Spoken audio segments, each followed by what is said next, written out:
Welcome back, everyone, to BBQ Basketball. Alongside Andrew Williamson, I'm Kendall Caps. Well, we're here. We just got through our first weekend of the NBA Playoffs. Everybody's played a game. We're going to talk about some of these series and how everything's going. Let's start off, throw some dogs on the grill, and kick us off with the Western Conference. Yeah, you take a look out west for the first time since this structure of the playoffs has been set up. The 1 and 2 seeds lose game 1. Yeah, which was very surprising. I saw the Spurs maybe having some trouble with Memphis, but I didn't see the Lakers losing to New Orleans. Yeah, I didn't either. Let's start there with LA. I mean, a lot of people thought, including myself and yourself, that it could be somewhat of a cakewalk. New Orleans hadn't beaten them all year. But as they said after the game in the post-game recap, hey, this is a whole new season. We started a clean slate. Yeah, nobody told the Hornets that they weren't going to be in this series, and they came out, snuck into Staples Center the night before the game, took some shooting practice, and they really came out with a lot more energy. But I really think they're not going to have a game again where they have only 3 turnovers. They tied the NBA playoff record.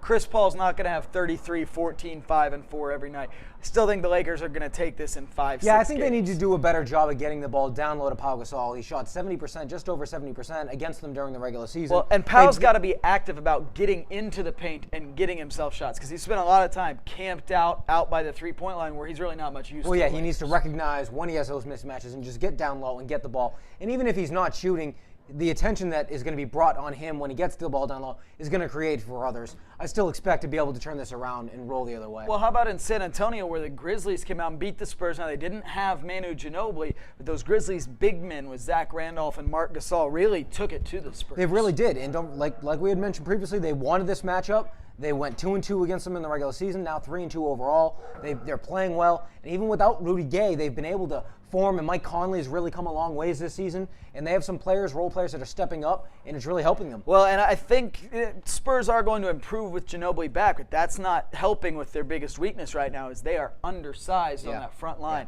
And if the Grizzlies can maybe find a way to steal game 2, be up 2-0 going back to Memphis, this is going to be a really interesting It'd be series. very difficult. All right, how we take a look at Oklahoma City, Denver, a very interesting matchup. Well, you had Kevin Durant dropped 40, Russell Westbrook dropped 30, and then you have Kendrick Perkins' controversial play right at the end. Yes, it still took that for them to help them win. I mean, you had those great performances. They struggled on defense a lot at times. Well, and how do you feel about that tip-in? Should they have taken those points back afterwards? Because that would have been the way I margin kind of look at it, even if you take those away, they actually got a stop after that. Then Westbrook hit another jumper, putting them up 3. So really, I mean, you could say it made a difference, which we don't know what the outcome would be.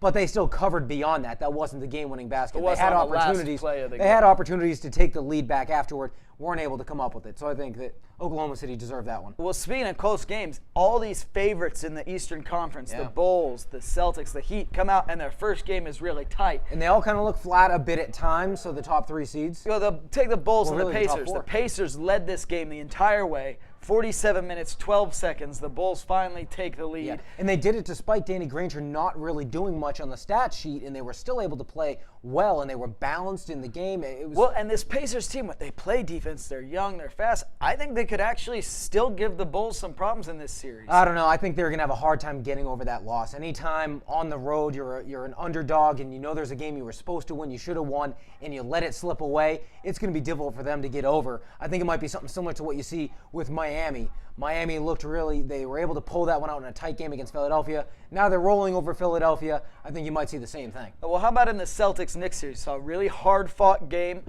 Carmelo came out, didn't play much in the first half because of foul trouble, didn't have a good second half. Was not effective at all. Do you think the Knicks get back on track, or was this kind of their best shot? Well, I think the Billups injury weighs heavily on this series. If he's able to come back and play at almost full strength, they could still win a few games, and you never know what could happen. Without him, I think they're going to have a really hard time getting enough scoring because it's already difficult enough to score on Boston. Yeah, I agree. And the way Billups was hitting big shots in Game 1, they're going to need those come crunch time at the end of games. When you look at what Anthony did at the end of this game, 2 offensive fouls, turnover, missing the last shot that he really could have gotten a better shot or worked to get someone else a better shot. They need somebody to come through in those clutch moments, and that's where I think Chauncey Billups is their biggest asset. If he's not out, I don't see this series going. Well, how about Atlanta, a team neither one of us really saw it coming? They go in and they pretty much put it on Orlando in that first game. Well, when we make these predictions, I think maybe we're still thinking about last year's series. Orlando came out and swept through Atlanta. But when you think about it, this Atlanta team is now 4-1 against Orlando this year. Season. And while it seems to be the same kind of team, they seem to match up really well with the Magic. Well, I feel like that's when this Atlanta team shows up. They're so inconsistent, you never really know when they're going to come to play.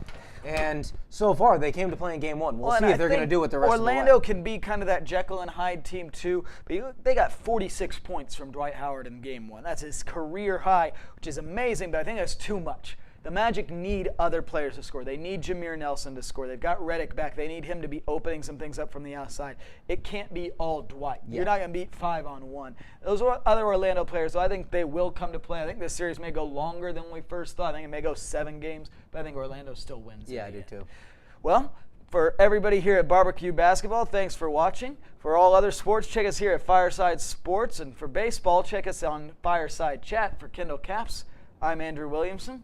Take care.